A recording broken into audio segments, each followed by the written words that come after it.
शिक्षा विभाग संघ प्रदेश दादरा एवं नगर हवेली तथा दमन एवं दीव द्वारा 2 दिवसीय विज्ञान प्रदर्शनी का आयोजन किया गया। शिक्षा निदेशालय संघ प्रदेश दादरा एवं नगर हवेली और दमन दीव द्वारा बच्चों के लिए आयोजित 2 दिवसीय विज्ञान, गणित और पर्यावरण प्रदर्शनी और समग्र शिक्षा अंतर्गत विज्ञान एवं गणित मेला का आयोजन सरकारी माध्यमिक विद्यालय मसाट परिसर में किया गया। इस प्रदर्शनी के उद्घाटन अवसर पर प्रदेश के कलेक्टर भानुप्रभा, संघ प्रदेश दादरा एवं नगर हवेली और दमन एवं दीव शिक्षा निदेशक जतिन गोयल विशेष रूप से उपस्थित रहे। इस अवसर पर सहायक शिक्षा निदेशक परितोष वी शुक्ल, शिक्षा अधिकारी GH वोरा, BB पाटिल, जिला शिक्षा अधिकारी अनिल बी भोया, शिक्षा अधिकारी RR मोहिले, शिक्षा अधिकारी जयेश भंडारी, शिक्षा अधिकारी जिला पंचायत, विभिन्न विद्यालयों के आचार्यगण, मार्गदर्शक, शिक्षक, विद्यार्थीगण एवं सामान्य नागरिक भी उपस्थित थे। कार्यक्रम के प्रारंभ में सहायक शिक्षा निदेशक परितोष वी शुक्ल ने इस प्रदर्शनी एवं विज्ञान मेला के आयोजन की रूपरेखा प्रस्तुत की। तत्पश्चात दादरा एवं नगर हवेली समाहर्ता श्रीमती भानुप्रभा और शिक्षा निदेशक संघ प्रदेश दादरा एवं नगर हवेली और दमन एवं दीव श्री जतिन गोयल द्वारा संयुक्त रूप से फीता काटकर प्रदर्शनी का विधिवत उद्घाटन किया गया। प्रदर्शनी के निरीक्षण के दौरान श्रीमती भानुप्रभा समाहर्ता महोदया ने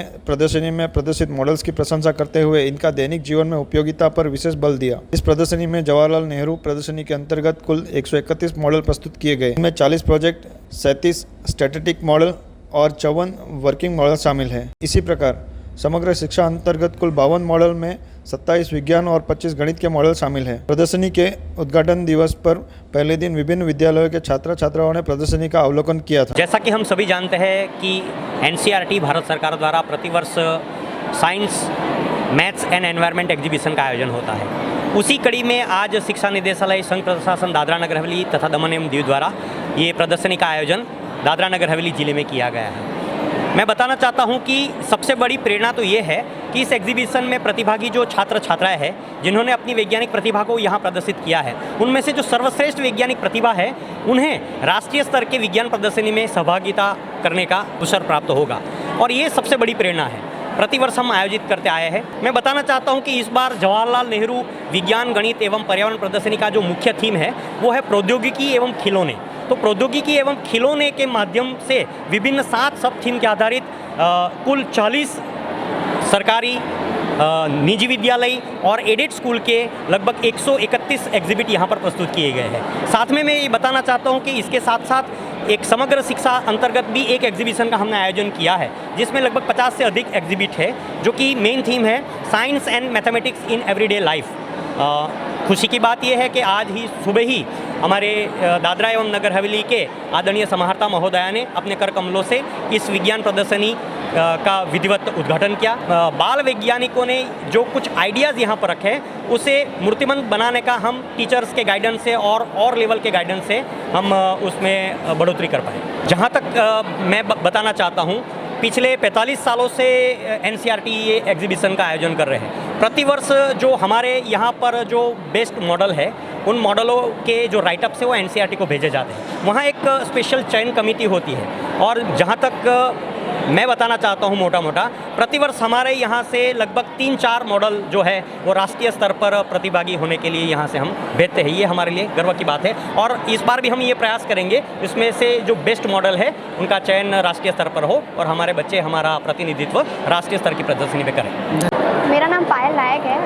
हम माउंट लिटरसी स्कूल से Jawaharlal Nehru national science exhibition में आए हैं हम लोग। यहाँ पे हमारा ये मॉडल है, हमारा टॉपिक का नाम इको बैलेंस है। हमने यहाँ पे पॉट्स बनाए हैं, ये बायोडिग्रेडेबल पॉट्स है और यहाँ पे ई-ब्रश भी बनाया हम लोग ने। फिर ये एडिबल कप्स है हमारे यहाँ पे। तो ये बायोडिग्रेडेबल पॉट्स जो बनाया है वो हम लोगों ने प्लास्टिक को रिप्लेस करने के लिए बनाया है यहाँ पे। और ये ब्रश है, ये वुड का है और इसको प्लास्टिक को रिप्लेस करके हम ये ई-ब्रश यूज़ कर सकते हैं। ये वुड से और कोकोनट हस्क के बना है और ये सब न्यूट्रिशियस प्रोडक्ट है, आपको खा भी सकते हो आप। ये कप है इसका और ये हमारा ये ब्रश है। इससे ये संदेशा देना चाहते हैं कि यहाँ पे पोल्यूशन फिर यहाँ पे कम हो जाएगा हमारे सिलवासा में और हमारा सिलवासा वैसे भी गो ग्रीन सिटी में जा रहा है, तो इसलिए हम लोग ने ये सब बनाया ताकि पोल्यूशन कम हो और प्लास्टिक का यूसेज भी कम हो जाए इससे। हेलो, मेरा नाम समीक्षा सुनील माली है। मैंने आज प्रोजेक्ट एक ऐसे प्लांट पर बनाया है जिससे हम 50,000 यूजेस एंड बेनिफिट्स पा सकते हैं। इस प्लांट्स को परिपक्व होने में सिर्फ 4 महीने लगते हैं। इसको लगाने के लिए पानी की आवश्यकता बहुत कम होती है और हम इसे किसी भी प्रकार की मिट्टी में उगा सकते हैं। और इसको उगाने से भूमि की उत्पादक क्षमता बढ़ती है, जो हमें वायु प्रदूषण से भूमि की उत्पादक क्षमता बढ़ती है। अगर 1 एकड़ भूमि पर इस प्लांट की खेती की जाए तो हमें 4.1 मैट्रिक टन CO2 हट जाता है, जो हमें वायु प्रदूषण से बचाता है। यह एक ऐसा पौधा है जिससे कपड़े, जूते, कागज, बैग्स, वार्निश पेंट, कैनवास और इसके मेडिसिनल यूजेस भी बहुत सारे हैं और ब्यूटी प्रोडक्ट्स भी बहुत सारे।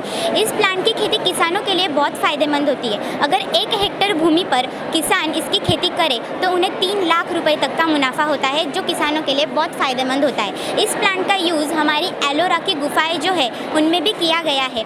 मिट्टी और चूने के प्लास्टर के साथ हेम का 10% मिश्रण किया गया है, जो कि इन एलोरा की गुफाओं को 1500 साल से क्षय होने से बचा रहा है। ये पौधा बहुत ही इको फ्रेंडली है और इसके बने हुए प्रोडक्ट्स भी बहुत इको फ्रेंडली है। Thank you. My name is Poojan and I am from class 10. I am from BAPS Swaminarayan Vidya Mandir school. मेरे प्रोजेक्ट में मतलब जब एनिमल की सेफ्टी के बारे में, जब एनिमल रोड क्रॉस करते हैं तो गाड़ी और एनिमल के बीच में क्रैश ना हो, इसलिए हमने एक बैरिकेड सिस्टम की है। तो उससे सेंसर से बैरिकेड क्लोज हो जाते हैं और गाड़ियाँ रुक जाती हैं, और एनिमल जैसे ही पास होता है बैरिकेड वापस दूसरे सेंसर से खुल जाता है। इससे जो एनिमल और गाड़ियों के बीच में क्रैश नहीं होता। और हमने फायर में अगर कुछ आग भी लगे तो स्मोक डिटेक्टर भी है, जिससे वो फायर के भी पता चलता है। और सर्विलेंस कैमरा भी, अगर हंटिंग हुई तो फॉरेस्ट ऑफिशियल्स को पता चलता है और वो तुरंत एक्शन ले सकते हैं। द वॉइस न्यूज़ के लिए सिलवासा से कुणाल मेहरा की रिपोर्ट।